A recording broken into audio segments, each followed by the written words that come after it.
What's up, people? Welcome to this week's episode of the Indian Doctor Podcast. It is just me this week because the doctor is away on holiday, but I'm joined by a special guest. You may have heard of him before. He's from the Bainsainye podcast. He's one half because the other half is on holiday as well. Must be that time of the year.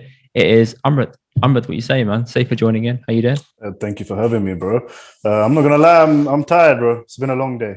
It's been a long ass day. Yoga. You know what I mean? Like when you're working and all of that, you got like a busy schedule, meetings, all of that stuff. Just clients, innit? You know what I mean? So I gotta say, this guy has the most like mysterious Instagram ever. Like you put something up and you're like, where actually are you? Like genuinely, you put stuff up and I'm like, is this pre-recorded? Is this Amrit? I actually can't tell the two apart. I mean, what do you mean? What do you mean by that? What do you mean? Mysterious, man. Like it looks like on 1 second you're riding a motorbike, and the other no, second you're deadlifting I like 250, right? And it's like, yo, I can't keep up with you, genuinely. I mean, I ain't gonna lie, yeah, that wasn't me speeding on the motorbike. That's just some inspiration that I got on YouTube. Yeah, because I got a piece that's coming out soon. So yeah, very soon.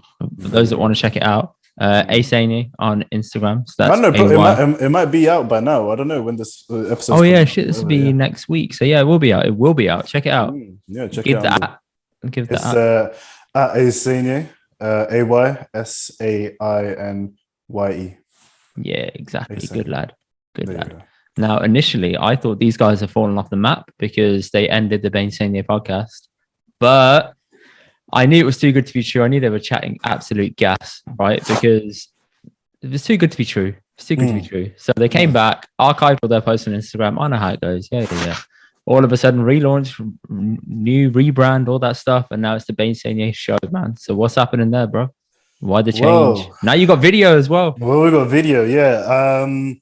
There's a lot of differences. I mean, to be honest, when we first initially started this like whole like Bainsainye journey, right? Yeah. Literally, I was in my bed laying down, chilling, and like, just on FaceTime with Godman and just having a normal chat. And we were chatting for like a good 2 hours, right? A good 2 hours. And then that's it. That's when like Bainsainye started. That's when we sort of like came up with the idea of like doing a pod and all of that. And then, it was that whole thing about being a passion. We just started like making skits, doing different stuff and all of that. And then ultimately, it got to that point where we tried out a lot of different things, like the long episodes, the short episodes, the skits and all of that. And then we thought to ourselves that we could actually take this to a next level. Yeah. And a lot of people have said that, you guys should start doing video or start doing all of this. I said that to you. Yeah. You I was like, yo, start the video, man. Ain't that difficult? It's not. But the thing is, we had to take a bit of a break. What's the government got? His wedding going on and all. Got married, got busy for me as well. And then after that, we sort of like came together and had like a few huge brainstorm of things that went well, things that didn't go that well, and then just sort of like thought that this is it. We're going to go full out, guns blazing with the Bainsainye show. We changed it to show for a particular reason. I'm not going to say as. I'm sure there's going to be plenty of visual effects, all this stuff, all these skits are going to be back again. I know how it goes. I know how it is. I can't wait to see you in a journey trying to do AK Amazing, living in a brown fam, part 674. Yeah, it's gonna be great, man. Can't wait. Yeah, man. I can't wait too, man. It's gonna be it's something that's in the works for a long time. I mean, we did have that thing where one day we wanted to go to the video format. And obviously, it's different when you're recording with video as to audio only. Is a different ballpark. It's a different game. You can't be picking your nose, you can't be rubbing your thigh or whatever. Like, look, Yeah, and you have to also dress appropriately. You have to not put on a gucci banana. You have to put on normal clothes. You have to comb your beard, comb your hair. I have to do my hair. For I can tell. Well, you know what I mean? Yeah. The efforts, man. You have to put that in for the video. It's different. So getting used to with the camera on you as well. Yeah. And all that. I mean, now it definitely is sort of like similar. Now I know how a cam girl feels, bro. Like, that bad, yeah, that bad. At least they're live on Twitch, right? At least you could edit stuff out. If you do pick your nose, you can just flick the camera to Godman and it's all good. Yeah. I mean, luckily our editor is really good. I mean, touch wood, everything's good. So yeah, man, the format's going to be a bit different. All will be revealed in the first episode, which is coming on the 18th of July. 18th of July, yeah. So it'll be dropping by then. So yeah, just have a look, have a check out the Bainsainye show. And yeah, but also the reason why we went to the show is also to save our asses in a way. Why? Because we're gonna be keeping to the theme of being no rules. You know, with audio and all that. You know, we did spark a little bit of like, what did we say? We spark a bit of conversation, a bit of controversies. You know what I mean? With the ladies, yeah, of course it is. With some of the mandem. You know what I mean? So yeah, I mean the Bainsainye show does have that. Is continued. There are certain bits where me and Carmen are just like, oh shit. So yeah. I mean, whatever we do have is YouTube friendly, but we do have Patreon as well. We're going to the Patreon route. Yeah, good shout. Yeah, in order to sort of like save our asses, but then also for people to see the full-fledged Bainsainye version of us. So yeah, exactly. Yo, I think your mic is on your collar. Yeah, on the cut. It's picking up on the collar. Yeah, because as you move, it's like scraping on your shoulder. So if you want, you can pick it up and hold it, or you can flip it. I'll just hold it like this. Oh, legit. There you go. Perfect. Oh, clean audio. Love it, man. You know the struggles. You know the struggles. Wait, so this is not working? This one? No, it's the bottom one that's working. You know, so those that can't see, Amrit's wearing a headset, yeah? And it's got a mic attached to it, but also a mic at the bottom. I'm guessing it's like some kind of fail-safe in it, but there we go. Yeah, man. This is my gaming headset. Well, your gaming headset, your main mic ain't working. So spare deep. Gotta check that out. One. But yeah, man. For sure, man. But yeah, now what did you think though? Like obviously we had of your podcast? Yeah, of the podcast. Like I thought it was straight gone, I'll be honest with you. That's what I thought, man. I was listening to this and I was like, yo, I can't be listening to this at work. I gotta pay attention. So I gotta like listen to this in my spare time. So I tend to listen to it like when I'm walking back from the gym or something. But some of your themes are pretty out there, man. Like the stuff you were saying about the stories from uni. And I'm listening to your stories from uni and mine from like how many years apart? 6-7 years apart, I think we are age. Oh shit. And I'm just like, man, you guys do things way differently to what we did. Mate, if you go uni now and all of that and you see the people that are doing the things, and bro, it's mad. You got it doesn't surprise me. Well, no, it does surprise me, but I never thought it actually happened. You know, you see it on like TV and whatnot, and you can kind of have an idea. But when you start telling stories people have been through, you're like, ooh, yeah, I can understand how that scenario came about. But equally, that ain't right. With me, it's like I always end up in fucked up scenarios. It's just my kismet, bro. It's like I don't know. It's not your kismet, man. I think it's the people you hang around with. They're in that difficult. No.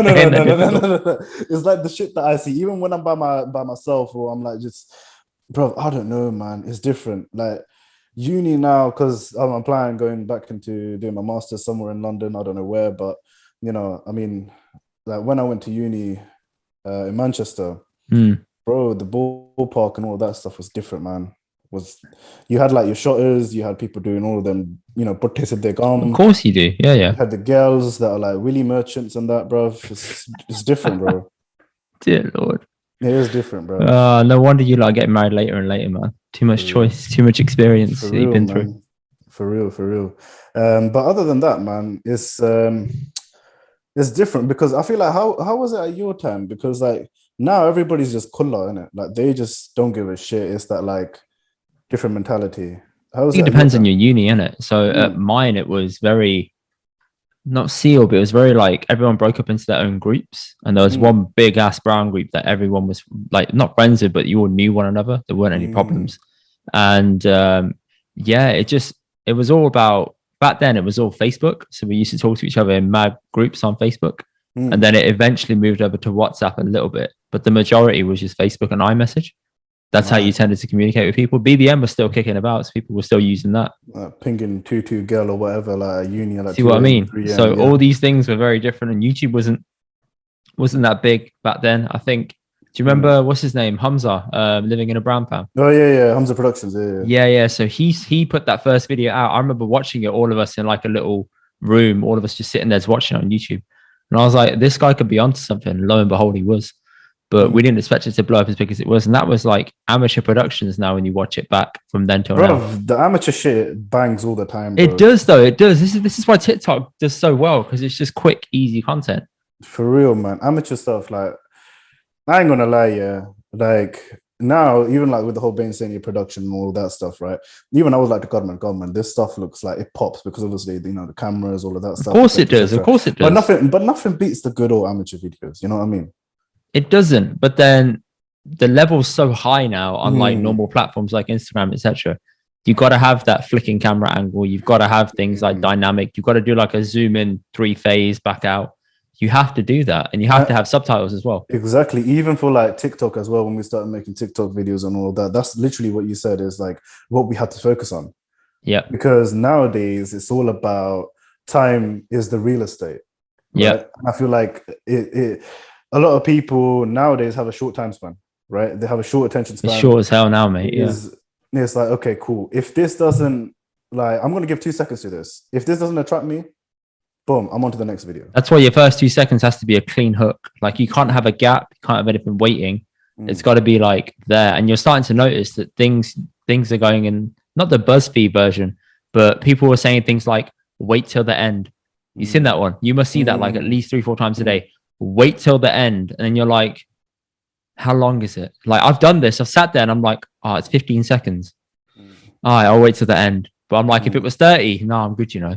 Like it's fucked, isn't it? How we're just thinking in that way. It really is. And then also you have your like, part 2s or whatever, etc. Yeah. And that's the thing. People are using that system really well to get money, to get views, to get whatever, you know, even with the YouTube shorts, TikTok, Reels, people are utilizing it in a way and they're smart about it.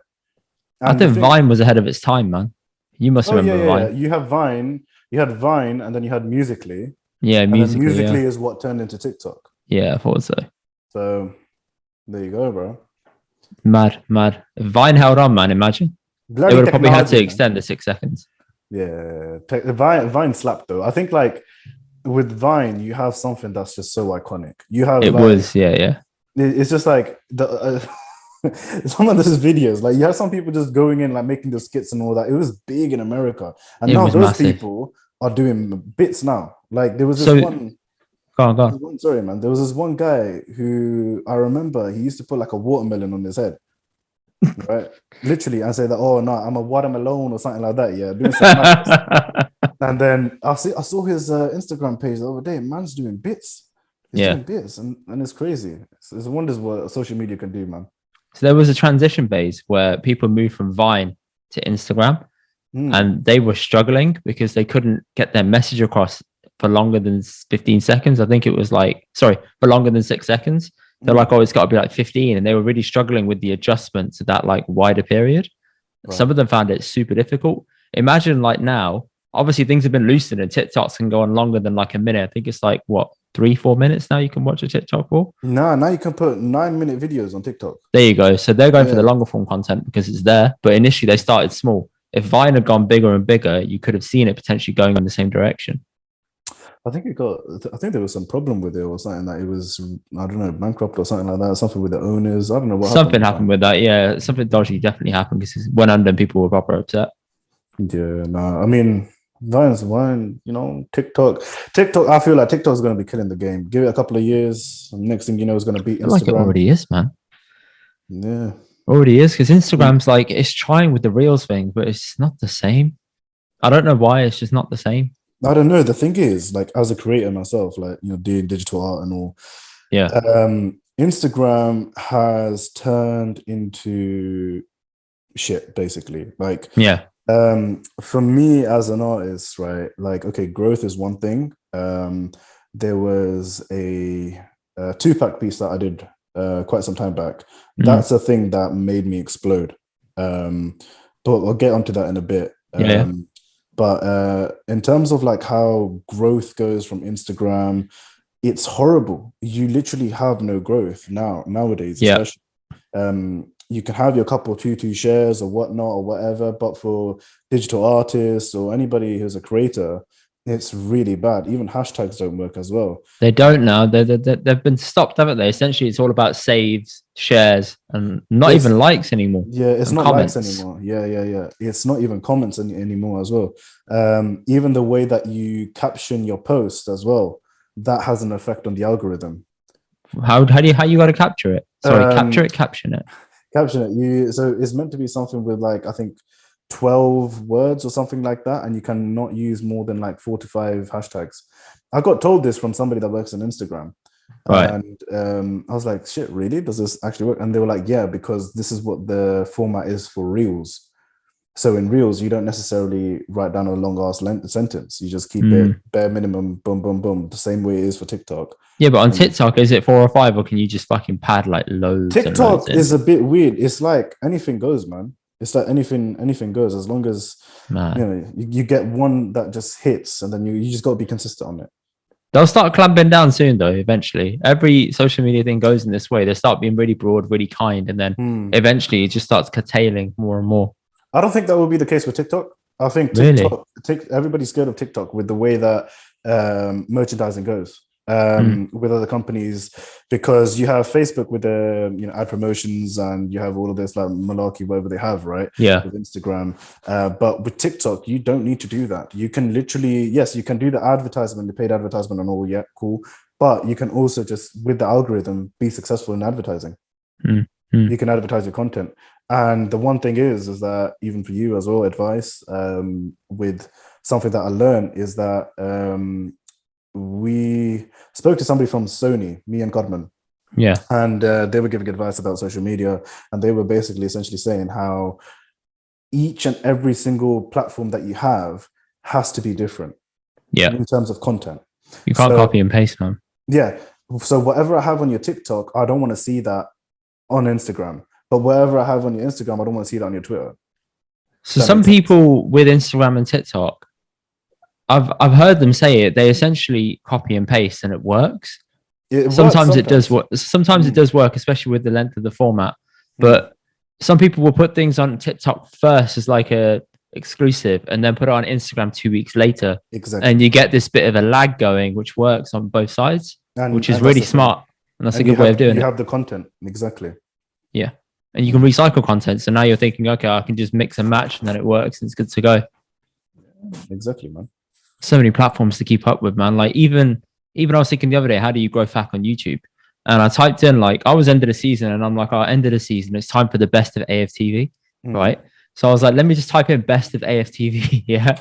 And I started watching this compilation, 200k views or something, and I look in like his description, and this kid, whoever it was, have written every possible variation of AFTV compilation about 100 times over. He'd essentially keyword stuffed this entire description to help it get picked up by the algorithm, which then pushed it. And I was like, I didn't know that works. I didn't think that should work, but apparently it does. That's mad. I mean, YouTube. Thing is, I'm a bit of a novice to YouTube. I mean, I'm more of a consumer than actually like dishing out content. I mean, even when I was trying to upload and get ready for the first episode, I was confused as to how the hell do I even upload the shit. It's difficult. But I feel like when it comes to algorithms with YouTube, it's all about watch time. As I said before, it's all about time is literally real estate. The way that you get monetized is by basically having that. Okay, cool. You've watched this video. What about this video from this creator? What about this? Like, or what about this one by this creator, but it's about a different topic? Yeah. That's the shit that basically rakes in the peas. You know what I mean? Yeah. Even with like, monetization, adverts, all of that, we can get into affiliate marketing. There's so many ways, but it's weird with YouTube. And I feel like it's oversaturated the market. I think it is now for sure. Cause like there's ungodly numbers of how many people upload content an hour. Even up to YouTube, or like even a minute to YouTube is so much. And that's one of the hardest things to break into, because it's obviously it's been around the longest now, so they have to be stricter and they have to clamp down harder on it. So which social media do you sort of like using? Mate, I only like Twitter and Instagram. Twitter, not even Instagram, Twitter and YouTube. Those are my main two. So on Twitter, I read like people that I follow for football content, for politics, sometimes for current events, like just normal pop culture. And then YouTube is where I actually consume and listen to content. Really, I don't tend to watch it because watching it distracts me. So I have YouTube on the background as I'm working in the day. That's the best way that I handle it. And then I have podcasts on the side. I don't really go on Instagram that much. Only like occasionally here and there whenever someone DMs me. Like we have that DM chat on there. And then that's it. I don't really tend to go on it. Even on WhatsApp now, I don't really tend to reply too much in the day because it just feels like effort, innit? Yeah, I get you. I get you. For me, it's same. Is Twitter, Instagram, and I'd say a split between TikTok and Instagram. Sorry, YouTube. I still need to download TikTok. You know, I know a bit about it, but I ain't even on it because I know that if I jump on it, I'm gonna get hooked. You're gonna get I'm hooked, aware of bro. myself. You actually I'm are gonna aware. get hooked. Yeah. Straight up, straight up. It is the case. Difficult. I did want to ask you. You're a part of the generation of the Sidhu Moosewala fan club, isn't it? Basically, Yeah. I'm not gonna lie. I don't know enough about him. Right, I liked a few of his songs. I wasn't too well versed in the stuff that he did, but I didn't expect this level of like outpouring afterwards when he was shot and killed. I was like, yo, this is a bit wild. Like I didn't think it was gonna take off to this point, or the people were gonna give him this much love and this much affection, or rate him this highly. So from your POV, why is he so beloved by your generation? Okay. First and foremost, rest in power, Moosewala. Yeah, man. Pick up your mic, bro. Your mic. Oh, sorry.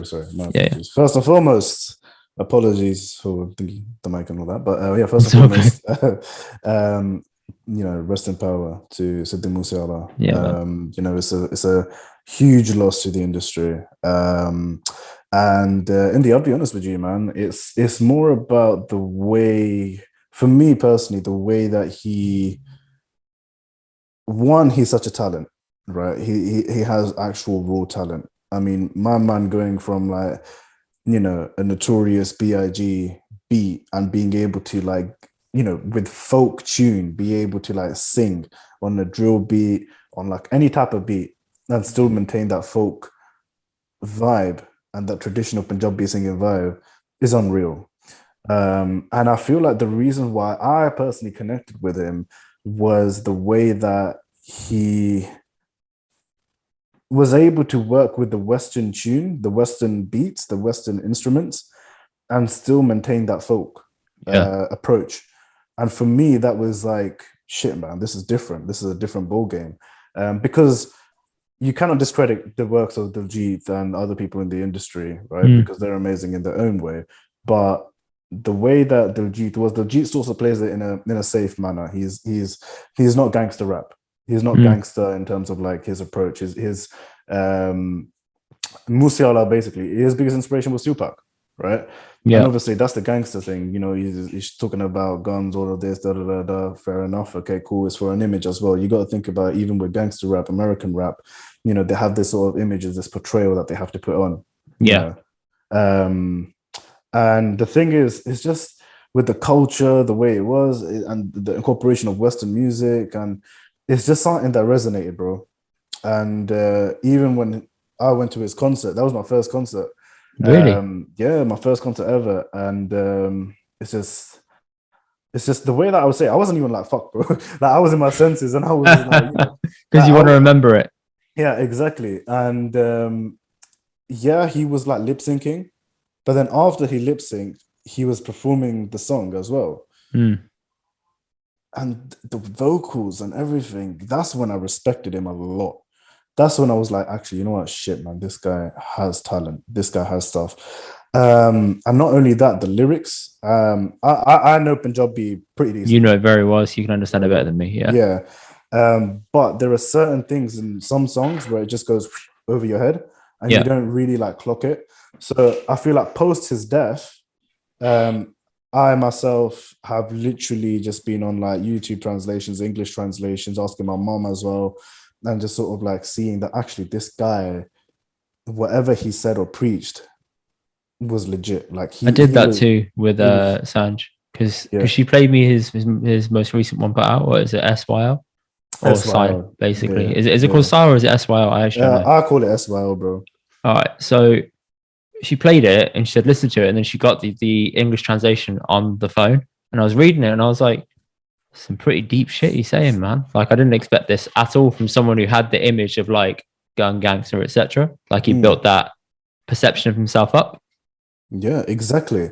And it's just that thing. Like I've been seeing so many like videos about him, and like even like older generations, even the older lots, saying that how is my son? There was one Gyani, I think Gyani, or like some uncle, old uncle. I saw this video on Twitter. He was like, my son was crying, and I was like, why is he crying over a singer that talks about, you know, guns and all of that stuff, etc., etc.?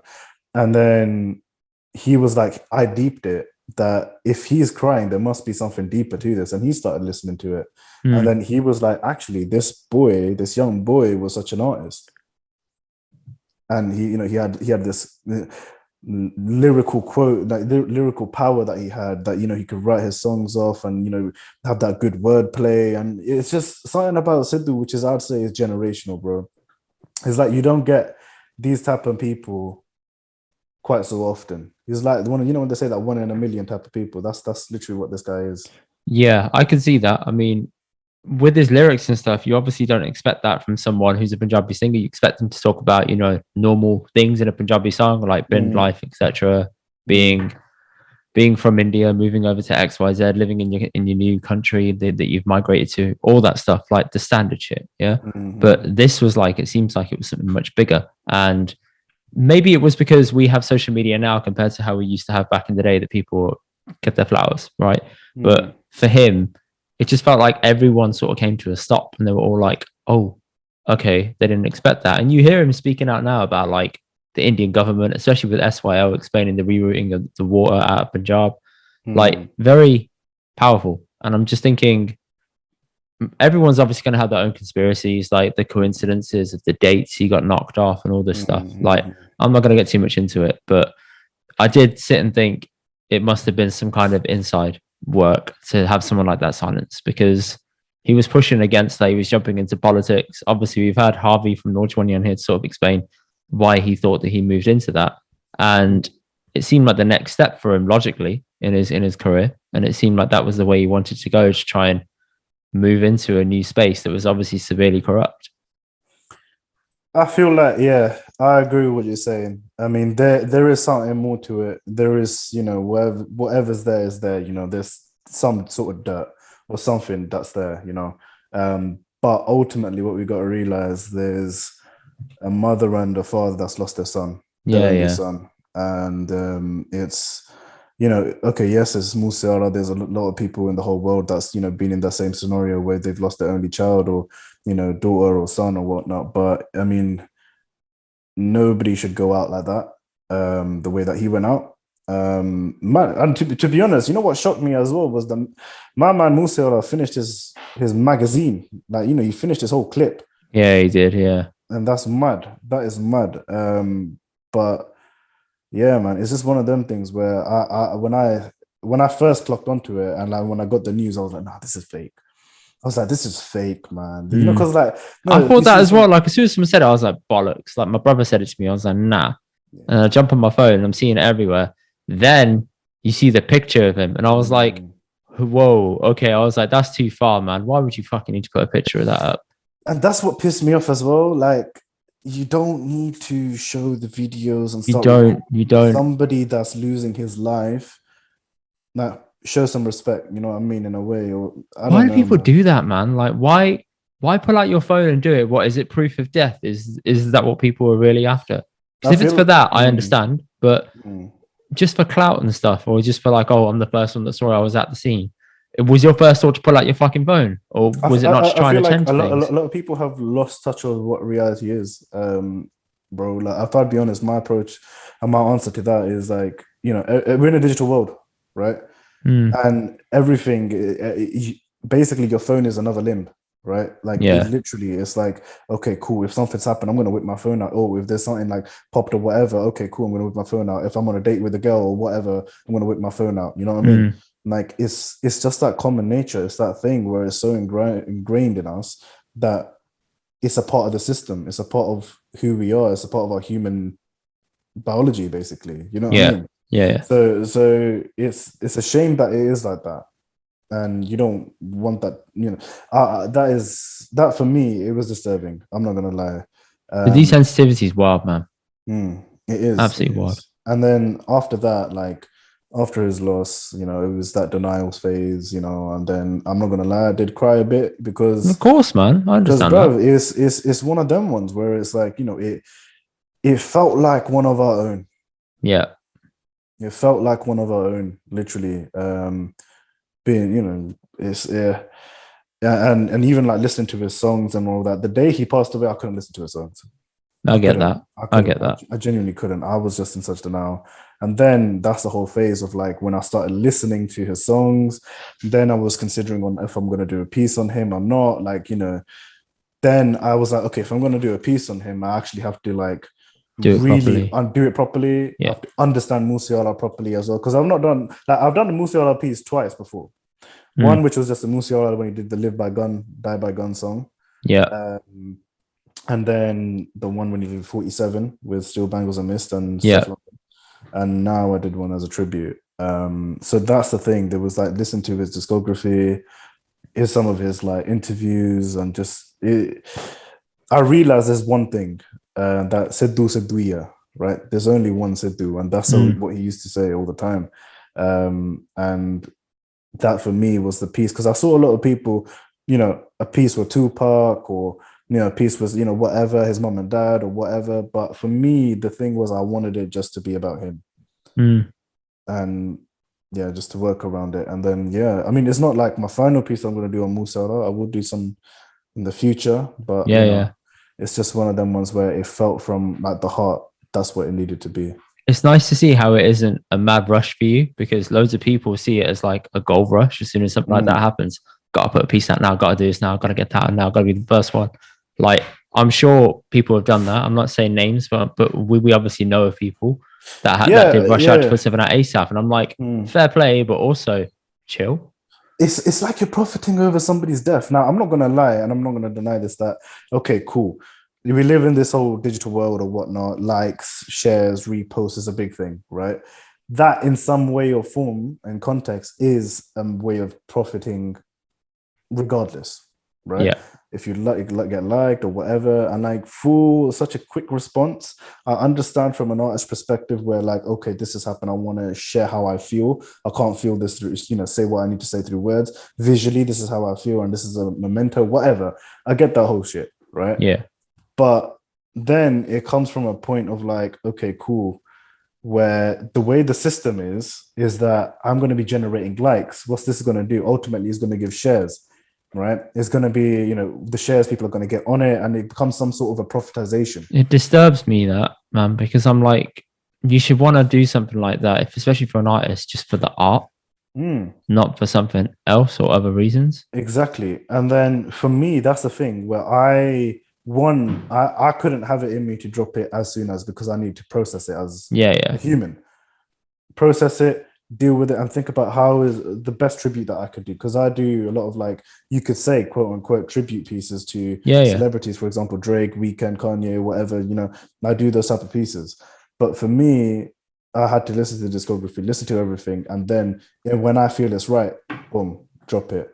And for me, it was like, okay, the way that social media is, yes, I put it on my website first, then I posted it on Instagram, right? And even with Instagram, the best thing that you can do to take away likes, unfortunately, is by hiding likes. Yeah. And for me, I can't disable the share thing because my account is in a business profile.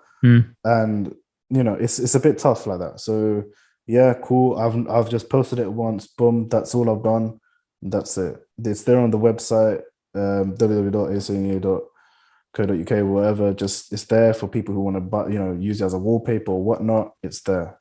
But it's just hard. It's like it's hard about the digital age, man. Because people will profit over it. People will go and like start making, like, you know, merchandise over it or do whatever. You know what I mean? Oh, the merchandise thing, man. Jesus, I haven't even thought of that either. That's another angle. It gives me a headache thinking about how just the outpouring that people will use to leverage their own shit. I don't fuck with it, bro. I really don't. Like, okay, cool. Like, okay, cool. You're gonna donate it to so and so charity or whatnot, etc., etc. But I just feel like it's a bit too soon. I do too. I feel like it's a bit too soon. Even with like my Aysainye merch stuff and all of that, the way that I have like everything scheduled, and all of that, I've pulled the plug on it a little bit because I want to do it at the right moment. There's moments when you do this type of shit, and I want to find the right moment. And I feel like a lot of people just want to capitalize, monetize, because ultimately what it is that you're branding yourself. You're a self-advertisement in a way. Okay, so and so company that's set up in Ealing or somewhere in South or whatever, they just started a company and their first t-shirt is supposed to be a Moosewala one, and all of the proceedings goes to like charity. Like, brother, I know the reason why you did that is because you want to advertise your company that, okay, yeah, look at me, I'm doing a good thing, but ultimately what you're doing is you're advertising yourself in a way. And you want people to come back later and they'll be like, oh, think about all the data that people can get off it. You can get like email addresses, numbers, etc. You can store that and then use it for the next big drop you want to do that's actually about gaining money. Exactly. You can see it. Exactly. And that's the thing. It's the whole system. The way the system is not good, bro. So that's the thing. Even with me, like sometimes I do take like social media cleansing days, like where I just don't post. This year has been the year that I've posted the least amount of pieces ever. Yeah. You very rarely see me drop a piece. Reason why is because I'm working on something that's more contemporary. The only piece that I've actually done, I've done 2 pieces that are like on musicians. One is for Pharrell and the other one is the Moosewala tribute. The rest have all been contemporary. I've been a bit different style, and that's what I'm trying to focus on. Yeah, more, quality over quantity. That's what I'm doing. So yeah, man, it depends. Not every artist thinks the same way. Not everybody thinks the same way. People do things differently.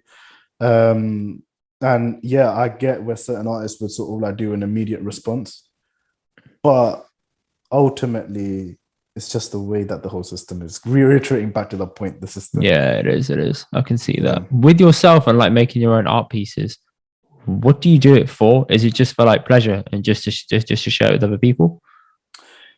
I'd say pleasure is one thing. Pleasure is one thing because I actually do enjoy creating art.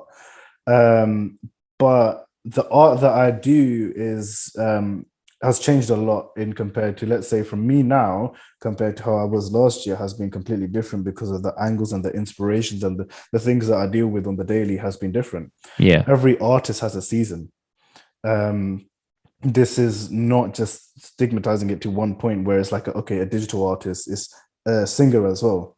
It's a producer. It's anything. Yeah. It's they have seasons. That's where they could make an album, they can make an exhibition, they can make a fashion season or whatnot. It's about how they feel, the way that they go and experience life. And for me, it's pleasure, it's learning, it's knowledge, it's stepping into other people's shoes. How would somebody else feel in this situation or whatnot? And sort of like portray emotions or pay, like even with like commissions, I get commissions where it comes from a sentimental background of somebody passing or the family member that they've lost previously, and they want them in a new piece and whatnot. And you kind of, as an artist, you step in their shoes and sort of like make it personalized. The thing with me, whoever's done a commission, they know that I go really into the nitty gritties, not in an evasive way, but in the way where I am able to do justice for you. Yeah. Because I know my skills are on point. Like, I know I can do some sick stuff, but like I need that depth, I need that core in order to fuel myself to perform, basically. You know what I mean? Yeah. To give you the best outcome, to give the best outcome that I can give you. You need that kind of push in it. You need that, not inspiration, but you need the right reasons to be able to push forward and do that. Because otherwise, if you're just doing it for any reason, you're half-ass it. Like there's no point. I can't do half-hearted stuff, and that's the reason as to why I left doing the whole Bhangra stuff with the posters and all of that. Like I just stopped doing that because I felt like, for me, I don't see no value in doing so many hours on just a class that would be for like what, 2 hours, an hour, and that's it, or an hour, and that's it. Now I don't see nothing in that. But obviously it was good for the moment because it gave you exposure to the Desi community, which gives you people that jump on and obviously know who you are. it's a good opportunity to sort of get out there and to move forward. It was, and I'm not going to deny that. It is really good. But that's when I realized that there's more to just drawing bungalow pieces than in life as well, because like I started off not even starting off with bungalow pieces, and then I got into that that little clip, like, okay, cool, I gotta do bungalow pieces. Okay, this guy's known for doing these posters. I'm not a poster boy. You know what I mean? Literally, poster boy. Yeah. I'm not a poster boy. I have art that has meaning. I have something. I have an incentive that means something. Like I'm ready to fuck that shit. Like, okay, cool. I can't be asked for it. I'm gonna do my thing, and that's what I do. You know what I mean? And that's the approach. And ever since, like, anybody comes for me for posters or whatever, I'm just like, yeah, cool, thank you, I appreciate coming to me, but I don't do them anymore. I don't have the time for that. Unless it's your mate Garman who's getting married, yeah. Yeah, that was a wedding gift. That was a wedding gift, and even that wasn't a bungalow piece, man. That was just for him and his missus. That was a gift. That's nice of you, man. That one was hard, man. That one was hard to do. Because Godman comes left, right. He asked in it, like, oh, what's your next Aysainye piece saying, and all of that. And I was like, yeah, man. Can I get on the schedule? Is that what you were saying? Can I get on the schedule? Can you fit me in, bro? Yeah, can you fit me in, bro? But yeah, no, I had to keep that on the low. I had to do a bit of like 1, 2, 2, 1s with him. Like, I had to ask for a photo from his brother as references and all of that. Nice. Then yeah, it was a nice wedding gift. He enjoyed it and he loves it, and his missus as well. They both love it. Is he hanging it up anywhere at the yard? Oh yeah, he hanged it up somewhere in his yard. Good. I don't know where, but I saw the photo. He hanged it up. It looks nice. Maybe he hung it up, took a photo, and took it down. You had those gun love with your missus, and she's like, doesn't really go with the decor of the room. Not really sure I want it there, and then it just goes under the bed. That's it, bro. Right, you're never gonna see it again. Yeah. I mean, you know what? I actually need to check. And he go to his yard and just check. Just rock up to his yard and just be like, yeah. Just one time. Don't give him notice. No, I'm here to ask how you're doing, Carmen, and all that. But then, and also give me a tour. And that's it. I'm just here to actually check if you put the piece up or not. Yeah. But good lad. I like it. Keeping on the art stuff. What's up with NFTs, man? Because that shit is fucked at the moment, isn't it? The reason why I mention it is because some geezer who bought Jack Dorsey's tweet for what, 2.9 million as an NFT. It's worth nothing, bruv, nothing. You pay 2.9 million for something that's worthless. Deep it. Right? Yeah, it is. NFTs. Because you're an artist, obviously, right? Bare artists, and I jumping on this NFT thing. Obviously, what's that one? The monkeys, isn't it? What is it? Is it Bored Ape? Bored Ape. That's it. Yeah. Bare people were on it. Like Memphis Depay had it on his picture on Twitter. Like loads of people were into it, and I'm like, I couldn't get it. I was like, it's just an ape. It's just art, and someone's just drawn it. You know what? It's Is it just a flex? It's money laundering, bro. It's all money laundering. I swear to God, it is, man. Right? But is it just a flex? Is it like, yo, I got this NFT worth X? Yeah. The way that I think about NFTs, the way that I think it's going to be eternal. It's going to be there forever. It's not going anywhere. You have your crypto, your Bitcoin. I don't want to get too much into that, but that's a volatile market as it is, right? So it will be crashing, it will be going up, it will be booming, it will be crashing left, right, center, right? But NFTs is always going to be there, regardless of what form is it going to be. That's where it gets a bit techie, and I'll get into that in a bit. But in terms of like, you have stupid shit that is like pixelated art, whatever. It's not even art, it's just pixels, and is put in a random generator, and it generates some next thing, and boom, that goes on to some next level, right? Why? You can't even look at it and get muzza out of it. You just look at it and you're like, Indy, there are several reasons which I could say, but I'm not going to say this on the pod. Right? I'm going to be safe for this. I'm going to keep it safe and neutral. I got it. But it's for like flexing, and also just showing that, you know, okay, cool, I've got another asset over here. You know what I mean? And it's an investment, you know. Money laundering. Yeah, it's cool. Yeah. So you have that. But then it's very easy to make something stupid pop. there are several ways. There are ways to go about it. I've had offers of like doing NFT projects. Really, Indy, I'm not gonna lie. When I got told about this NFT project, fam, I've not seen those figures in my life, bro. I got give up your day job, man. That kind of money. I'm not gonna lie. I saw the figures and the percentage of for the first drop of what I'm getting. Yeah, my mouth dropped. But I was like, this is a bit too good to be true, and all of that stuff, etc., etc. Yeah. And did I take it? Of course I fucking did, bro. Of course, a man's getting the bag, bro. Like, yeah, did it take time? Did it take all of that? Yeah. But I did, bro. I did, because I had to. For that moment, it was actually funny, because that moment I was going to be doing my own NFT project. I'm like, yeah. But then I got a DM from two man emails and all that. Doesn't that sound shady to you? Like, it was shady as fuck, bro. They were like, I had to sign an NDA, right? But I was like, okay, cool, boom, boom. Like, all right, cool. Let's see if it's legit. Saw the people, saw the investors, had a Zoom call, all of that, everything sorted. I saw the P's. I was like, yeah, safe, bro. Man got the P's, bro. I did the work on all of that. It's out there, and it's a project. It's a project. Do you know the person who owns it? Are you ever going to know that? Who owns the NFT? Yeah. No, but who owns the actual, like, the collection, as in like who mints the collection? Yeah, I know the guy who does that because I had the meeting with him and all. But other than that, bro, boom. It was just. After that, I was like, no, I can't be doing the NFT thing again because it's so long.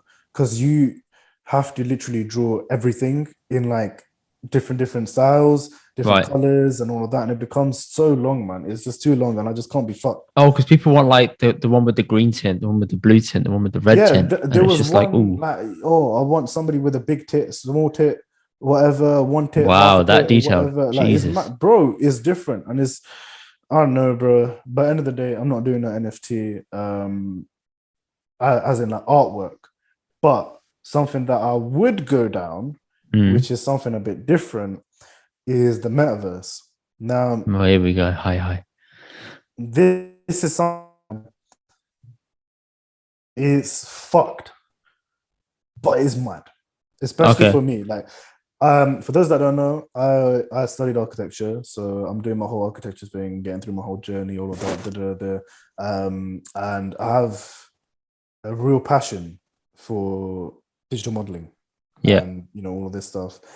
And as soon as I started finding out about VR and the whole meta thing, when not Elon Musk, but Mark Zuckerberg started doing that whole video of like what's going to be in the metaverse and all of that, I started doing more research, and I was thinking, okay, cool, they have land, and people are actually buying land on metaverse. What the fuck are they doing with that land? They're gonna build houses, and you're gonna put a picture in there, bro. I know how you. Deep it. You're on the right track, bro. I was like, they bought land. What the fuck are they gonna do with it? They are gonna be needing NFTs of houses. NFTs of houses. There's a market for that. So let me talk about this, right? So you got set space in let's say metaverse or whatever, right? Yeah. Theoretically, you got that set space, but you can build as much higher as you want. If that makes sense. But then certain places are capped, right? Certain places are not. So you basically would either get somebody to model something or whatnot, or model a space or model whatever. And there's a market for that. So literally you have, it's the same as like designing games, right? So when you're in a video game, when you're in COD and you're in like Nuketown, somebody it's unlimited. Yeah, it's unlimited. But then also somebody created those walls, somebody created that architecture for it to be so iconic. You know what I mean? So that's the thing. There's a market there. So there's that market for architects to basically go onto the NFT space and sell some of the real estate that they've designed as digital 3D models. So I did a project in university. I should not be talking about this, but I'm going to talk about this. No, go for it, man. Because fuck it. there's a thing that I did in university in Manchester where we worked with the council over a set space, which is a green space, right? Yeah. And the spec was basically we had to create a eco-sustainable village in a way, right? With like detached houses, semi-detached houses, terrace housing, all of that. We did that. We did everything in a sustainable way, did everything with like sustainable systems, etc., all of that stuff, right? The way we presented it was all done in VR. So What? when the council, Manchester Council, came to see our stuff with architects and all of that they wanted to hire, we gave them the Oculus and they were seeing the whole project in VR. Wow. Like they were seeing the actual rooms, the beds, the doors, the way everything, even the birds and all of that. They were seeing it in real time, how the places would look, right? From terrace housing, detached, everything, right? We took them everything, and even like nature was there, like even like dogs, all of that, birds, vegetation, everything in such high detail in VR, and these man loved it. So what they did was they took what we did, gave it to an architectural firm, and said, "These are the students that did this shit for free. We're paying you this much. This is the Oh, spec that we wow. want." Boom, there you go. So it goes on to like an actual project, and that's where councils get smart and all of that stuff, etc. But we did it for the degree. I got the marks. You know what I mean? Yeah, of course you did. So, You got that first class. That's all you need, bro. so that's it. And literally, that's the direction that architecture is going into, unfortunately. So you reckon you're going to be doing architecture in the metaverse? Is that what you're saying? Potentially, I could be, bro. There could be a client that be like, okay, cool, I have this, so and what in the metaverse and all of that, and boom, I need to have a 3D model. They don't need to go to an architect, to be honest. They could just go to somebody that's a technician that knows how to run a 3D modeling software and is able to create a space. And that's fucked. That means that your landscape just got way more simpler compared to what you expected it to be. Way yes more and no. simpler. Such bad Yes, English. It basically yes. became simplified in a way, Yes, and yes, it and opened the gates to everyone who's an architect to potentially jump into it. no. Yes and no. Yes and no. That's what I'd say. I mean, you have your also there's shit that's going on in real life in architecture that's a bit of a fucked up scenario. With the whole thing of like architects before, even in the ancient times and before, they used to create architecture to celebrate. Now we're creating architecture because of crisis. We're responding to crisis. Yeah. Right. I like name me a building now that's been built in the same way that the pyramids have been built. Never. You can't. In the modern age, you don't have nothing like that. You know what I mean? Any building that's built has that thing of sustainability, green, something that's tackling global warming in a way. So there's that system. So that's the thing. You have that in real life that a lot of people are focusing on. You have, even the whole metaverse thing. You have so many different facets, bro. Even like homelessness people, it's wide. Architecture is crazy wide, man. And it's all that thing with like global warming crisis, all of that. It's unfortunate. So with the whole metaverse stuff, that is a very scary way. I feel like you chose the right degree to go into for you and the opportunities for the future. Like you couldn't have picked a better one even if you tried. Damn right. Damn right. It's like you saw this coming when you were like 17 thinking, yeah, that'll do. Do you know what? I even said this to my mom today as well. I thank her for my 10th birthday. She gave me like a fat Lego like castle to make, right? Yeah. For my birthday. It was like, I'm talking, it's like 1.5 meters long by 1 meter long, that big dabba, bro, of a castle to make. And boom. One of them big ones. Like That's a Millennium Falcon kind of thing. Yeah, yeah. Kind of, yeah, literally. And that's it. Since then, you're obsessed. I'm obsessed with architecture from there. That was like my first step into like architecture. So like building, like creating different stuff. I wasn't even looking at the booklet, bro. I was just out there making my own version of the castle. And like that's it. And then family ties to sort of construction as well. Yeah, so like just my family were in construction, and then just 1 2 2 1 from there, bro. It was just like, okay, cool. I just need to go into like seeing some clients' houses, seeing things were done, and seeing the way like you can make spaces. That's what got me into the direction of architecture straight away, very quickly. And yeah, man, from there on, it just didn't look left, right. I was like, yeah, I want to become an architect. want to have my own firm, want to see. And then when I go into architecture school, you meet amazing people. You meet like people with different, like, you know, same sort of thinking as you, that, you know, okay, cool, I want to create something that's sustainable or whatnot, or like I want to just create something that's just bare simple, something that's not even building itself, that's something that's transportable. Like I didn't even know that there was a thing in architecture. And then, you know, you start meeting different people, you start getting different ideas. Bro, architecture school has got to be one of the most deepest of places to ever like work. Sounds underrated, honestly. It's underrated, but you have to have thick skin, bro. Why? People scrutinize and say that shit. That's bad. You Bam. get violated. You get violated left, That right. bad? You get violated differently, right? The first day I was in shock was when we had our first reviews, which is like 3 weeks since the start of uni, since our first. What's the first review? The first review is when you basically complete part of the unit of your project, and like, you know, you present it to, you know, your studio group and your tutors, and you know, just tell them what's your project about, basically, right? So there was this foreign student, God bless her. She basically came in with a A1 piece of drawings that was done by hand, which was a requirement, but you also have to kind of tell a story, like, as to what your whole build is about. And even the drawings that she did were a bit shit, right? So the tutors literally got up and ripped those pages and were like, if you want to take architecture school seriously, do your shit properly on time and all of that, and just ripped it and put it in the bin. My mouth dropped. I was like, oh shit. And then I started looking at my pieces. I was like, I hope this is on level or something like that. I was like, fam, this is tough. And then, yeah, the violations and all of that. Some tutors can be sulky. Some tutors, they just left, right, center. So you got to be on point. But then it's easy for them to chat shit, but they're lecturers. They're not doing it.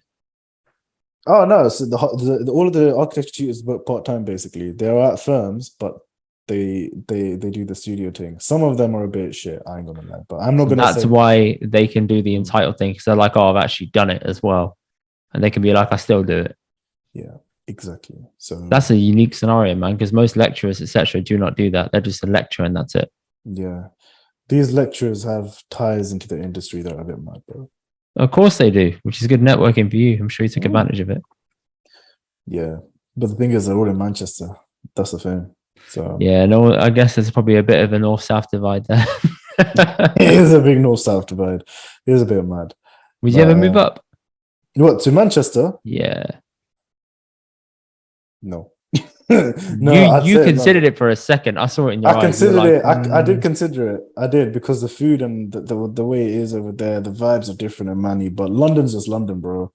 Like, you know, it's just Manchester. Don't get me wrong, I love it. It's like, it's got its places and all of that, but there's only like a certain period that I can stay in Manchester. If you told me like, okay, for like a week in a month, would you stay in Manchester? I would.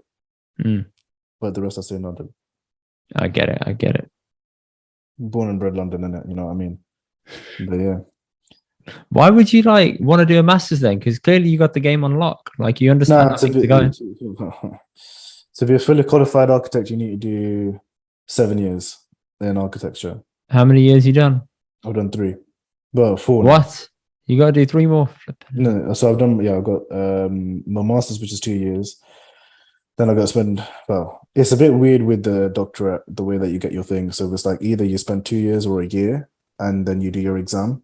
And it's a bit techie the way it goes with like the part 3. So some people do the 5 years and then they fuck off.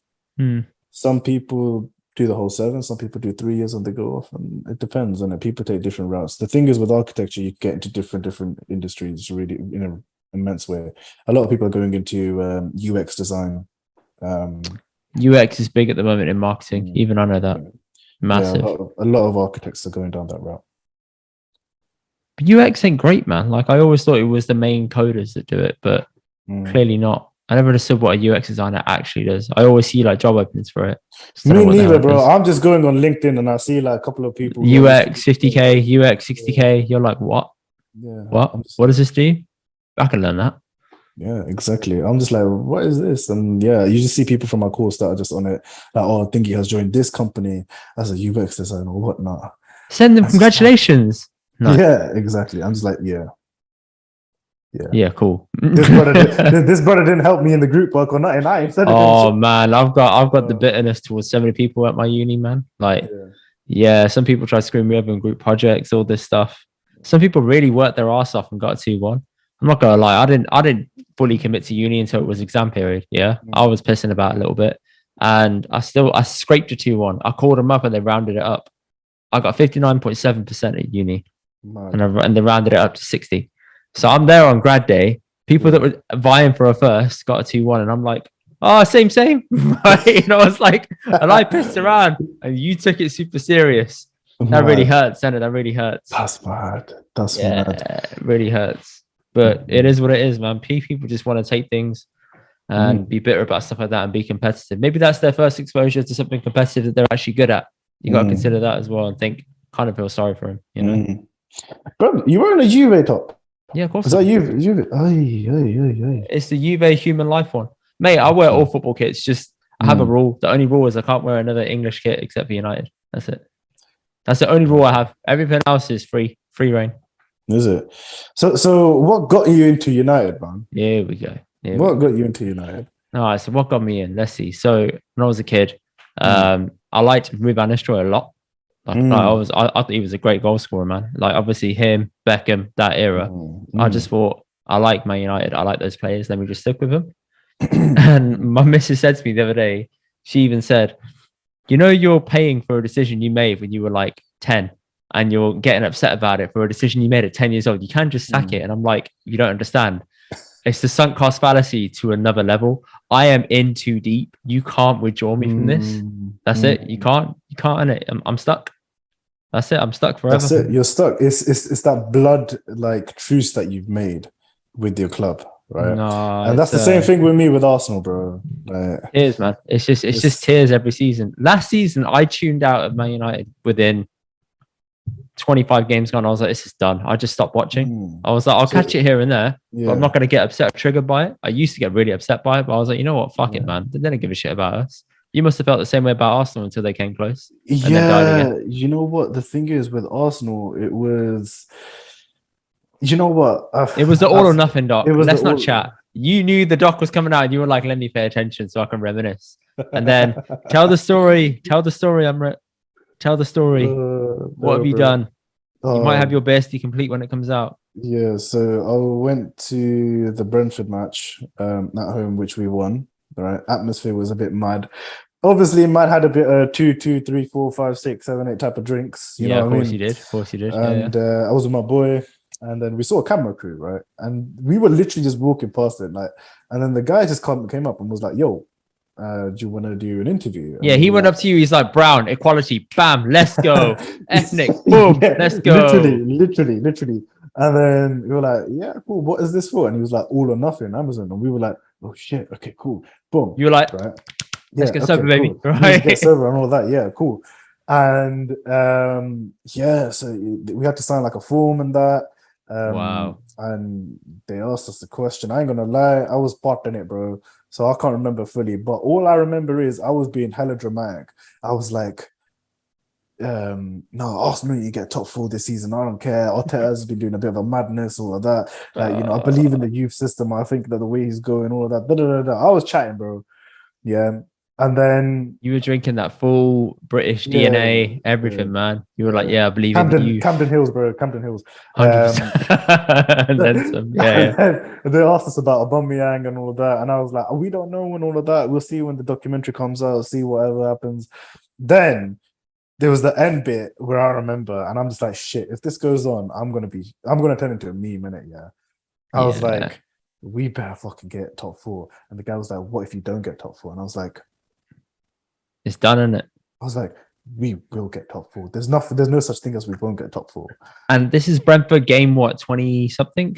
I mean, we were on a run, bro. We were actually on a You were run. on a run, but you were still like fifth, sixth, weren't you? Yeah, but the possibility there was margins there. Like literally, if we You won a had few you were couple of games in games, hand FC, weren't you? yeah, exactly. Games in hand FC, and you know we could have done a madness, but when we started losing against Brighton and all of these like teams where we should have won. Yeah, that's where I was like, oh shit. It's where the pain started settling in for you, man. Yeah, the pain. Looking like that Stephen A. Smith gift, the one of this. That's it. You were just saying the one that hurt was losing against Newcastle and Tottenham. Within about 4 days? Yeah. Huh? Yeah. Within about 4 days, you lost to both. It was done. That was it. Yeah, we were like shit. When we lost against Spurs, I was like, yeah, there's no way that we're going to win against Newcastle or whatever. Like, thing is, I'm not mean in it, right? I obviously follow you on Twitter. I see the stuff you put in, and I'm like, I really hope this don't bite you. Like, I would never rub it in other people's faces because people rub it in my face all the time for being a Man U fan in it, right? I should have been unbearable as a kid, but I wasn't. And I'm thinking if we ever go back to some glory, not all glory, but some glory, I'm not going to be unbearable. I'm like, it's cyclical. You just understand that that's how it goes. But I feel like the projects. I mean, if you look at both of our clubs, we're going on to different. United's one started, I'll say, with Ten Hag, isn't it? No, ours is fucked still, man. Let's not. Yours is fucked. Yours is fucked, isn't it? Right. We're still talking like as if we're. I don't know, man. We went from this weird generation of like post Fergie. Let's just spend loads of money, spend £1 billion, have nothing to show for it, and now they're like, oh, okay, we're gonna buy and sell and then balance the books. And I'm like, when did we become Tottenham, man? When did we become Arsenal? When did that happen? Hey, yo! You guys were doing that. I'm throwing strays. You guys were doing that. You guys are just doing the whole like. But what do you think about Arsenal's transfer season? I mean, transfer business. I'll never forget the best day in Arsenal history when you said, "Let's activate Suarez's clause and stick £1 at the end of the 40 million." I'll never forget that because some poor fucker on BBC News had to write Arsenal have triggered his clause, and they wrote 40 000 00 and 1. Right, and I was like, that poor guy had to write out all those zeros, sense check it, make sure it wasn't inaccurate, and press it as breaking news. And then it get rejected. I'll never forget that. But I think Arsenal's business has been a bit suspect. I ain't gonna lie. You got some random players that I've never heard of. I think Gabriel Jesus is cool, fine. But you've got Marquinhos, who's not the Marquinhos everyone hopes it's going to be. Yeah, Brazilian forward. Yeah, and then we're both obviously trying to get Lisandro Martinez, Man United and Arsenal. I don't know who, I generally don't know where he's going to go. I think it's 50-50. I think for you guys, he's going to be playing centre back. For us, he'll be left back. Yeah, who is your left back? Tierney. We just have Tierney and Nunes. No, Tierney's a sick note, man. That guy never plays. Yeah, so that's why we're looking into squad depth, basically. Squad depth for the Europa League, man. Yeah, man. Which we're both in. So yeah, fuck, man. Big CR7 playing in the Europa League. Mate, he's going, man, 100%. Of course he's not going to stay. Of course he's not going to stay. He's going to go. I think he'll go. And where do you reckon? End of the day, he'll be fine. I don't know. I don't think he'll go to another big club. I reckon he'll go to like a mediocre club that has Champions League. Whether that's like Sporting, Napoli, I don't know. But he'll go there and they'll accept him. But yeah, as soon as he came back, I remember my brother texted me and he said, like, are you not happy? I'm like, no. And he said, why? I said, because I feel like he used this as bait for City for the money to become the best player in the league. And then I feel like as soon as things get bad, he's going to dip. And I called it. He did. But then I was told by everyone to be happy. And I was like, all right, I was happy at the beginning. But then I saw how everything just died. And I'm like, well, I'm not saying he's the problem, but he's a problem that needs fixing. I don't think we can fix him for this season because we ain't got the money to buy any forward. But I say, the thing is, Ronaldo saved you guys. He saved you guys. No, he did. But the issue was that the whole team had to play through him. And I don't think that worked for the whole team, for a team that doesn't cross the ball, doesn't create many chances, and we play on the counter-attack and he's 37. Now it's soon to be 38. It didn't work with our system. It was just a bad fit. Fair enough, he scored goals, but he scored them in like bunches. So he scored a hat-trick against Tottenham, and that was like 1/6 of the goals he scored all season. And I was like, okay, that's a bit suspect. No one else calling it out? All right, I'll call it out. Like, yeah. I think you know what? PSG needs to do a bit of a madness. Get CR7. They ain't gonna get CR7, man. They gave Mbappe the job beat of the house, the alarm system codes. They gave him the safe combinations. They made him a Qatari king. They did everything, man. It's done. I ain't gonna lie, man. If you was in Mbappe's shoes, you would take that, bro. Yeah, of course he would. But he's not even on a death row contract. He's on like I'm on every contract possible that I can Man ask said for. death row. No, I've heard people say this. Like, who is it? You know, Sal Niguez, who plays for Yeah. Chelsea, Yeah. or played for Chelsea. He's from Atletico, right? He signed a 9-year deal, and I saw someone on Twitter say that's that death row contract because you're like you can never leave. That's 9 years of your life gone. So I feel like he's got the level up from that. Just sign whatever you want. He did that Rio thing. He put it on the table, and he said, "Write whatever you want, do whatever you say. PSG are back, not Man United are back." That's what he did. Done, sorted. And I was thinking, ugh. It's a bad precedent for football, man, because players are going to do that more and more. That's true. That is true. How are you going to have this guy more than Messi? That doesn't make sense. It's just I the get way. it. It's the market. It's the market. Messi's turned into a Buddha now, isn't it? You know what I mean? Like, Mate, if I ever bought 100%, they have to play football, man. You see average footballers making like double the money of good footballers back in the day. Yeah. And you're just like, come on, man. You Project gotta kick a ball. Project whoever, man. I don't care. Project Harry Maguire, man. Let's just fatten him up and he'll be fine. He'll still earn $250 a week. It's doable. Yeah, it's doable. That's true. Right? That's true. No, I feel like it's a bit of a mad one, man. I mean, like with the football, I feel Arsenal, my personal prediction this year, I'd say You'll definitely. Nah, bro. I'd say Don't do it because this can get clipped. This will get clipped. Let this get clipped. Okay. The way I'm gonna say it, we should win Europa League. I'll take winning Europa League and coming 8th in the league. Just to get Champions League. Just to get Champions League. If we get brocked off from the Europa League early, top 4, we have to get it. Because I feel like this is the season for Arteta that he has to prove something. Yeah, I thought that was last season, to be honest. No, I feel like it's this season. I feel like it is this season. Because if you look at it, the way the whole season started off, we started shit. We started absolutely... I remember. Look at your trailer. 0 points. Thanks. 0 goals. Thanks. Yeah, literally. Yeah, I'm literally. like, okay. So that's what I'm saying, bro. I feel like either 8 with like, Europa League, calm, or like, top 4. That's it. With no Europa League, but we're back in the Champions League. We need to get back in the Champions League. Oh man, I don't know, man. Your hiatus in the Champions League is not even a hiatus anymore. It's like a permanent deal. United are gonna come 7th, 6th, which is calm. Mate, I have no expectations for next season. I just want to see good football. I'm so deprived. I just want to see good attacking football. That's it. That's all I want to see now. I don't care about results. I'm like, just show me some good football. I'd rather lose 4-3 instead of watching us get pumped 5-0. Genuinely, that's how low it is. Right? But it got so bad last season. I was watching Liverpool beat us 5-0, and I was sitting there smiling because I was like, "This fucker's finally going to get sacked." Genuinely, and it didn't happen. So I was like, "My smiles were all for nothing." United have pulled the short straw, bro. In this scenario, between you and me, I feel more for you because for us we can see there's something going on, right? For you, man, it's like do something. We ain't even got the football heritage. There's nothing there. Oh, that's deep. That's deep. Shout out to Jose. There's nothing for us. It's just dead. That's it. Yeah, man. The club they need to reevaluate. City is the bigger team in Manchester. City is the bigger team in Manchester, 100%. Unfortunately. But I feel like talking about City and Liverpool, I feel like their eras are gonna go. They're in decline right now. No. So next year, I feel next year City's got the title. 100% because they got Haaland, man. Yeah, unless he gets an injury. They can play the false 9 system. They did it all season. But it's going to be tough. There's an eventuality for everything that Pep does, man. It'll be fine. It's just the Champions League he wants now. Everything else is complete. Liverpool, I don't know, man. I feel like losing Mane, bit dodgy. But they got the Nunes schizo. I've spoken to a mate of mine who is a Liverpool fan, and he said he's still confident that they'll do well. And I'm like, yeah, but Mane was your guy. When Salah wasn't scoring, who scored for you? It was Mane. Right? After the AFCON, Mane was carrying you. It wasn't Salah.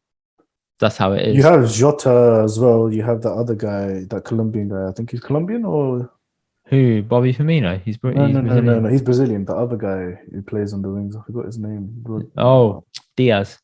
Yeah, Diaz. Yeah, Diaz. He looks all right. I don't know, man. Liverpool have a good system, so they'll be completely fine. No matter what they do, they have the Klopp pool. They have the pool that that Man United and Arsenal used to have with Fergie and Wenger.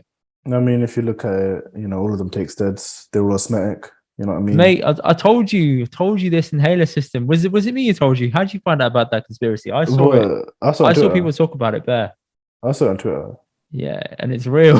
It's real. It's an actual thing. It's mess. Asthmatics. For those who don't understand, right? There's doping in sport where people can say they're asthmatic, and what that does is that essentially gives you an edge to say, yeah, I can have a performance edge by basically pumping myself full of inhalers, and it does give you short-term respite for recovery when you're playing. Hence why Liverpool are pressing teams in the 85th minute of every game. It's a bit dodgy and it looks very suspect, while other teams are on their knees dying for a glass of Barney. So it's a bit mad. It's a bit mad. But I feel like, bro, I mean, how about you? Do you play football? Or do you just like... Nah, man, I was always terrible at sport. I love watching it. I love literally watching. I'll watch any type of football. I'm happy to watch it. Same with basketball. I played it in school, but I'm not good at it, but I understand it and read it very well. But I got bad news for you for Arsenal, though. You know, Jesus has some of the worst shot conversion in the league. Because I play FBL and I'm a geek. I have to look at these stats in it. He's not clinical by any stretch of the imagination. So you've inherited another Lacazette. I've seen that stat. That's painful, isn't it? It's painful. Let's not try it. You guys are dying for him. You're on your knees for him as well. Yeah, and I'm not gonna lie. Looking at the market right now, I feel like that's the best that's there on the market. Yeah, it's dodgy, isn't it? I mean, it is a bit mad. I was all for Haaland coming to Arsenal. I saw you. You were like, Arsenal, please. And I'm like, no. I was like, I would give everything that's in my bank account to KSE. Yeah. like please no, but you know what, he's never coming unless we had Champions League, you know what I mean? Yeah, it's done. But it's done and dusted. But that's just a dream, it's a fantasy. I can put that in my Premier League, like my FIFA career mode or whatever, you know what I mean? I can, make your dreams a reality for short term. Yeah, but it's bare deep, man. What happened in cricket, man? Because you're a cricket wonder, right? Oh yes, Saturdays and Sundays and Nets. I saw India lost that's bad loss. Cricket is my thing. For those that don't know, cricket is something that is my love. I literally love it. I play cricket. I watch a lot of cricket. India did lose, but you know what? It's kudos to England. England are deadly right now. Yeah, but weren't England in a crisis a few months ago? In terms of like they were saying that they were losing badly. Literally everything.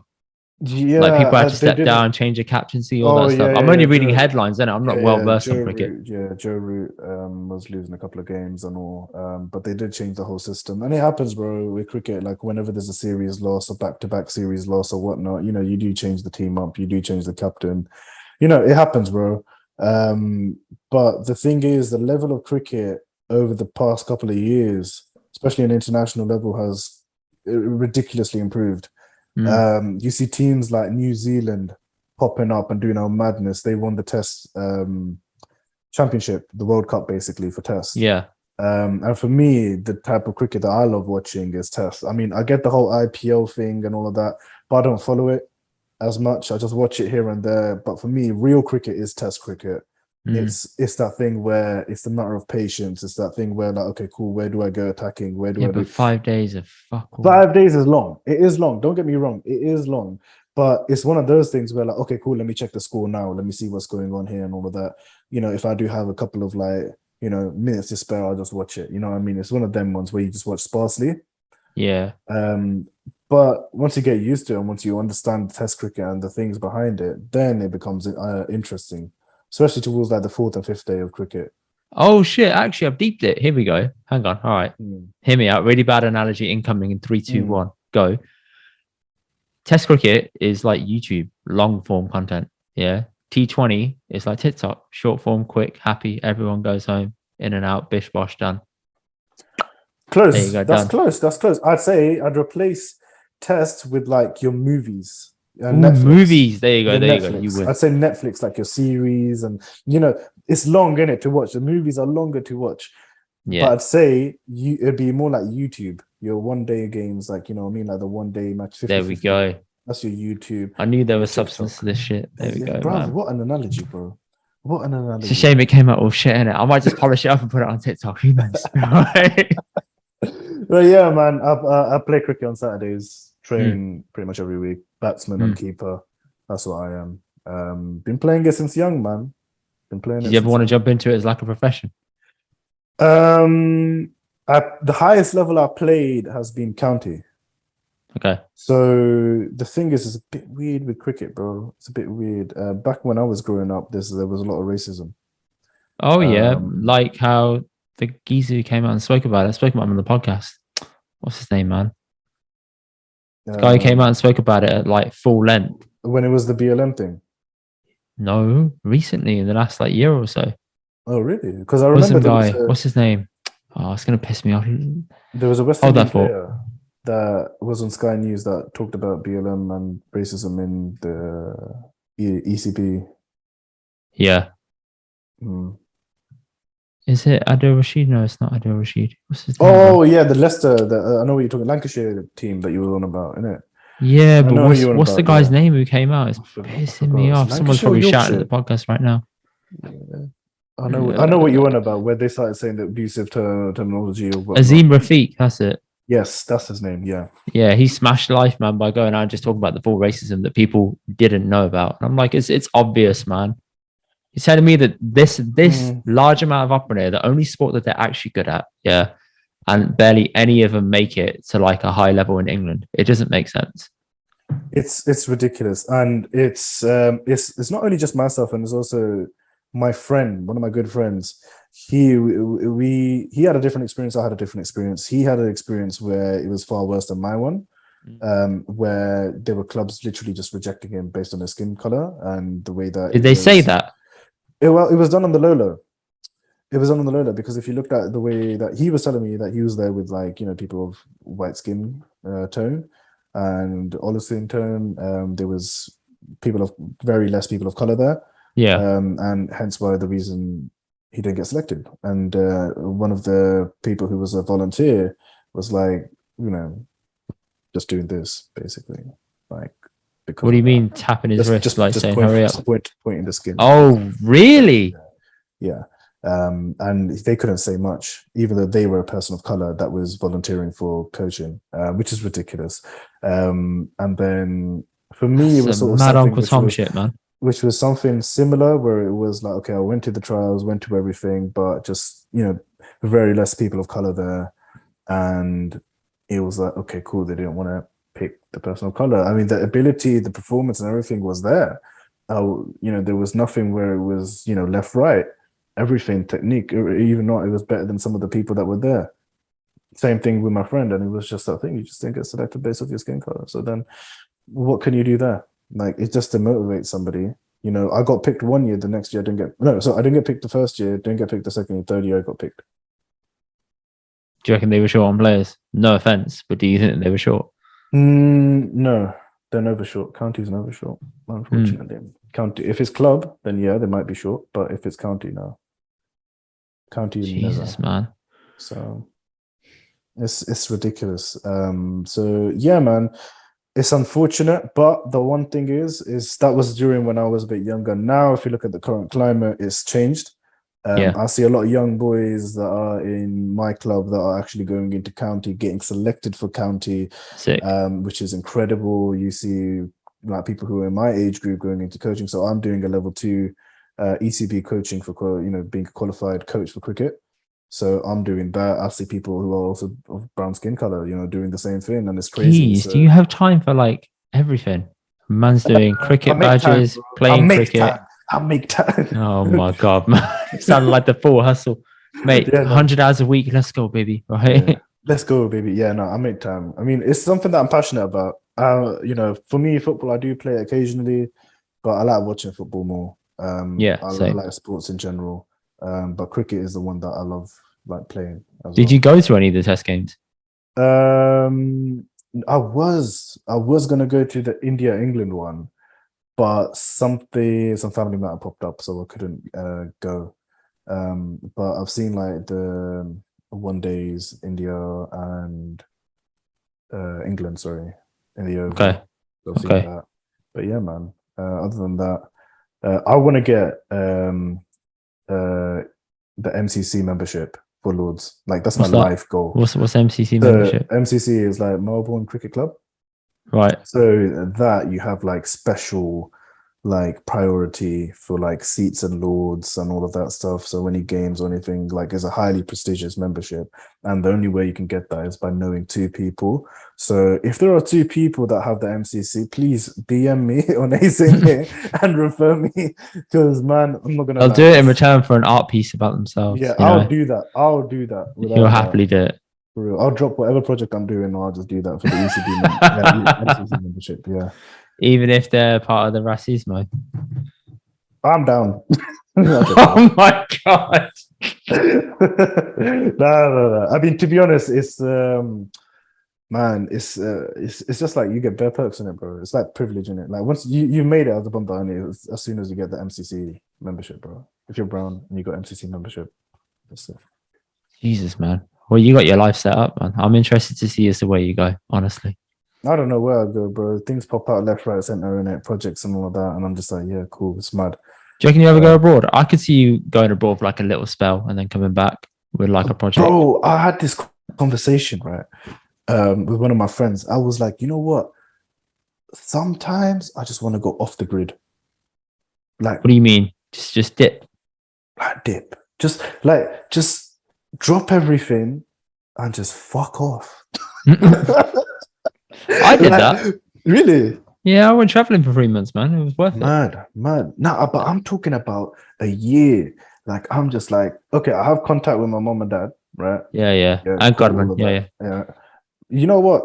Even maybe not with Carmen. Nah, like, don't chat it. Don't chat it. No. Purely, like, literally just mom and dad. I'm just like, everybody. Okay, maybe Carmen. I'm not gonna lie. Come on, man. Let's not chat it. You two like go way back, man. Yeah, he's like my bro. I ain't gonna lie. But yeah, I'll just go completely off the grid. Now, I just have those moments where it's like, yeah, cool. I just want to experience life, like actual life. Somewhere, you see me somewhere in the mountains, bro. You know what I mean? Like in the mountains, just chilling, doing my like meditation, bro. Like this guy's gonna go and join. What's his name? Will Smith with that guy. What's his name? The fake guru.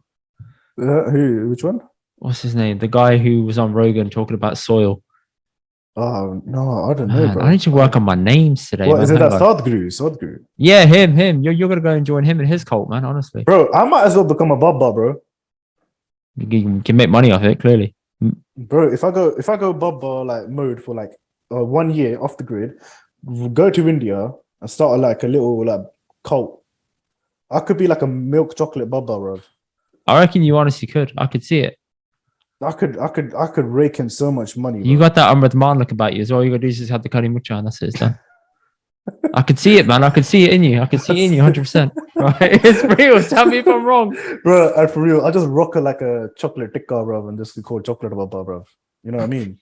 Dishing out little Cadbury on left, right, center, you know, two. Someone will buy it as well. They'll be like, oh my God, he must be onto something. How do you source this chocolate down? For real, man. Eat this chocolate. Your sex life will be amazing. Boom. That's it. Imagine that. Imagine inventing a chocolate bar that did that. My God. Viagra chocolate, bro. Viagra chocolate. I would be surprised if that's in the works, to be fair.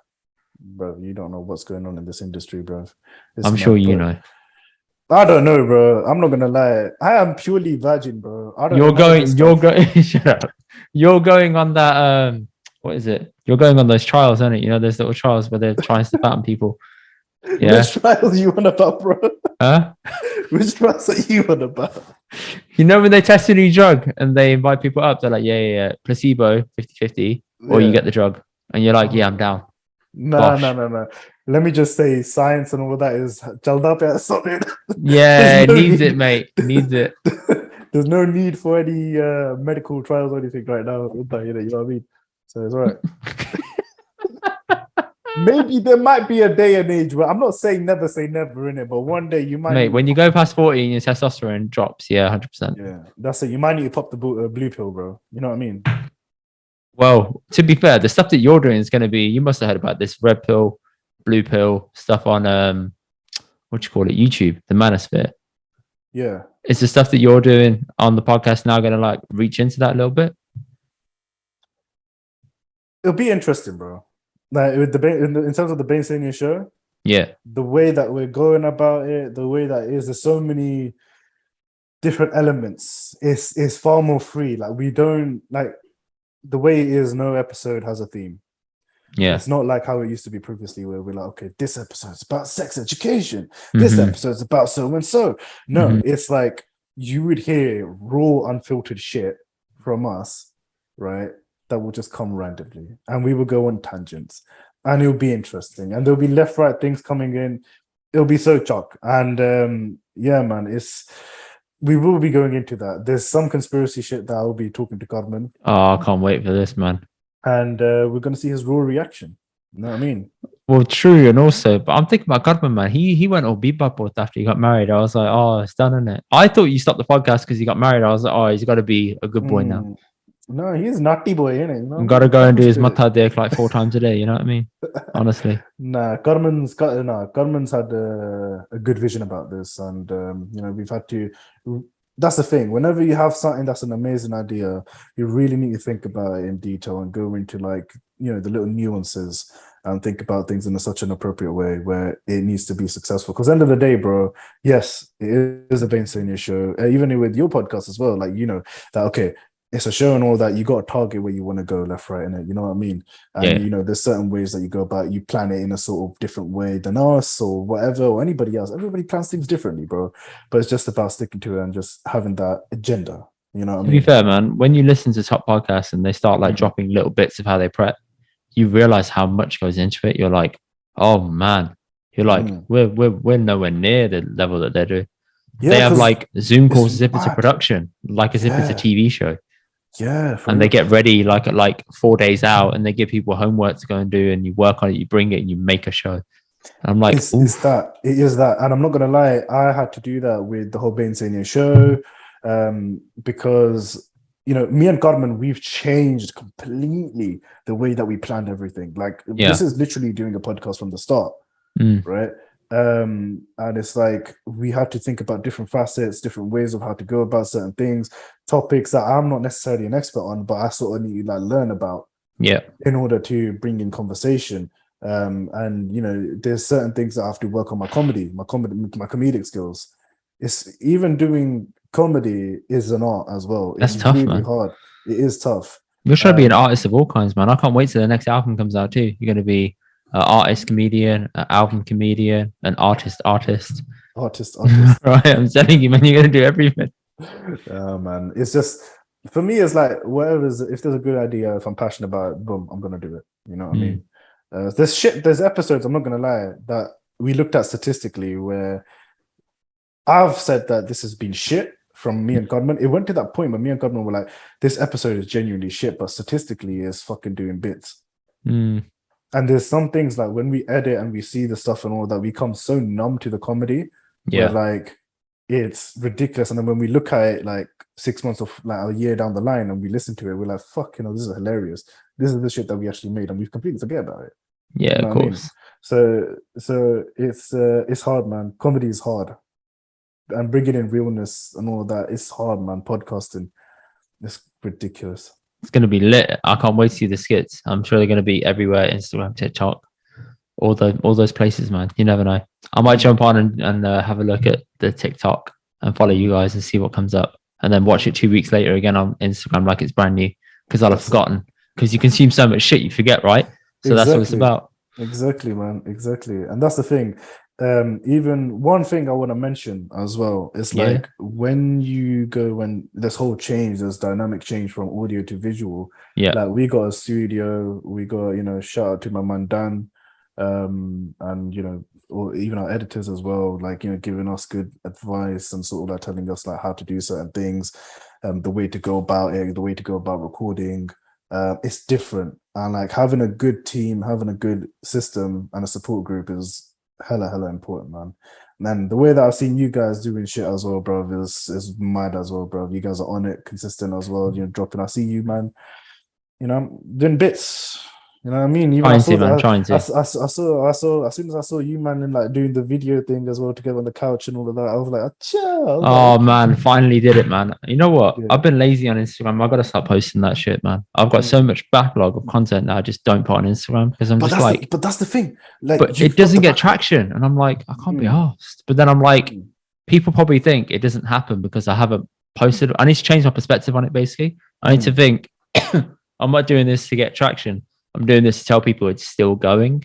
That way you stay relevant. That's the best way of changing my mind about it. That way you stop thinking about numbers. You stop thinking about, is this going anywhere in that way? And just think, no, I'm just keeping it consistent. And you can pivot later into a different thing and edit the content in a better way.